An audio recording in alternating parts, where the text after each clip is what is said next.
Now recognize myself for 5 minutes. Mr. Perkins, I totally disagree with your assessment that you're being open and transparent and providing access to the Inspector General. That is a topic we will continue to discuss today, but I find your comments to be totally inconsistent with what the Inspector General is telling us, and we need to hash that out. It's one of the reasons that you're here today. Glad that you're here. But my questions, I want to focus with the DEA here for a moment.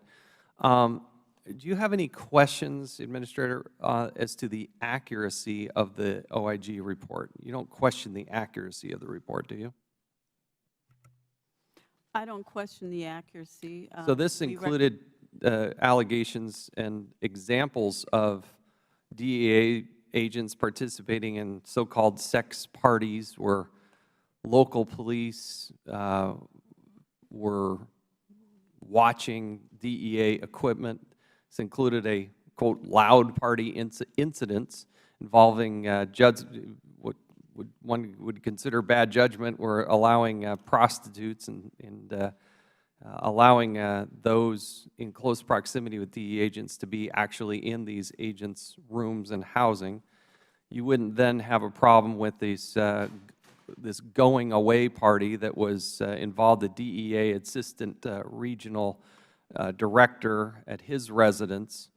You wouldn't disagree then with the assessment that they had multiple accounts of the landlord complaining about the loud parties and whatnot were going in there.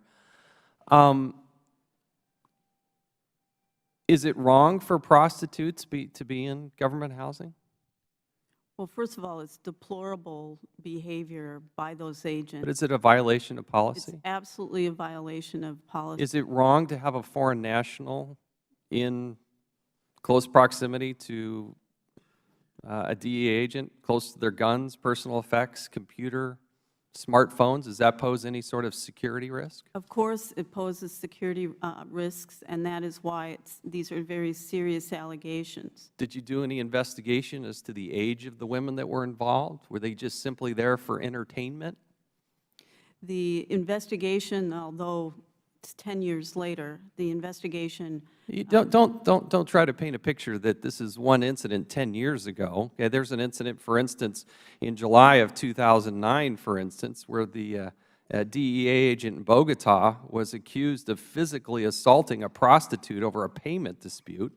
A security guard witnessed this agent throwing a glass and hitting the woman. This agent then claimed that the woman had a seizure while she was in the bathroom and cut herself on a candlestick, but it later admitted that, yes, he had engaged with a prostitute. And you know what the punishment for this person was?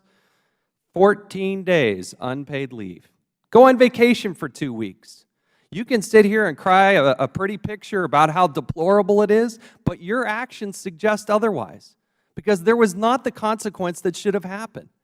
This person is imposing a national security risk, engaging in behavior that is just, it's embarrassing that we have to talk about this. It's an embarrassment that you don't fire that person. It's an embarrassment that you don't revoke his security clearance. Why can't you revoke their security clearance? What prohibits you from revoking that person's security clearance? Everything you've said about the behavior, I completely agree with. As far as the disciplinary penalties that were handed out in that case, I'm very disappointed in that. You're the administrator. The system that's set up following civil service laws, I don't fire. I can't. Can you revoke their security clearance? I can't revoke their security clearance. I can ensure that there's a mechanism. Why can't you? Like I did after the Cartagena incident, make sure that there's a mechanism in place for those security, for a security review, which resulted in those 3 agents having their security clearances revoked, and they were fired. And here's the problem. Here's the concern I have. High profile. It's in all the media. Everybody's reporting about the Secret Service engaging with prostitutes. You all get nervous about it, and those people have some discipline. But when it's quiet and nobody hears about it, and it comes across your desk and your senior staff, can you show me another example where people were engaging in prostitution and in creating these national security problems where you revoke their security clearances? That's what I want to see. Because in this case, that's not what happened. That wasn't too long ago. You're not disputing any of the facts that show up in the report.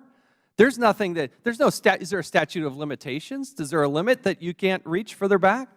And yet you allow this person who engages a prostitute, throws glass at her, breaks the skin, there's blood all over the place, and they're still employed at the DEA? And you allow that. You're allowing that. Did you try to fire them? Did you try to revoke their security clearance? Do we need to change that law? What do we need to do? Well, you could look at an exemption like the FBI has, because the current disciplinary process, myself and other directors of federal law enforcement agencies are not allowed to invoke ourselves in the disciplinary process. If we were exempted, or if there was other legislation passed that would allow that, that would allow our directors of federal law enforcement to take that action. The same thing that with a result like Cartagena, where they have done these deplorable activities, that it is investigated, and that a decision is made by the agency without appeal rights to the MSPB. Okay, so my concern is high profile, you take action. When it's not so high profile and there's a woman involved, you don't take action. And that's a concern, but I hear what you're saying. The last question, because I've exceeded my time. If you are both, the FBI and the DEA, sincere about rooting out this problem and finding solutions, then you need to allow the Inspector General to look at the information. Why do you continue to prohibit him from seeing that information? Why do you hold it back? Why not do all 45 search terms? Why did you only do 3? So I really got to question your sincerity about getting out and rooting out this problem if you don't even know the extent of the problem. You don't even know the extent of the cases, because you won't even allow the Inspector General and his staff to actually look at the cases that are there. You're limiting the inspector from doing their job, which is to help you, help us, help them, help the rest of the agency. I need you to both explain that answer to me, and then I'll yield to the ranking member. Go ahead. Moving forward, because there's a number of things that I put in place after Cartagena, and you should know that the other incidents I learned about after Cartagena, but they had already been through the system. What we put in place in Cartagena moving forward is the model for how we will handle. Is the model to impede the ability of the Inspector General to look at the information? I'm talking about the disciplinary. I'm talking about the IG. Why can't the IG look at this? And know that those cases, when they were first reported, are reported immediately over to the OIG. They handed those cases back to us to handle as a management review. We felt that the behavior was so outrageous they needed to be investigated.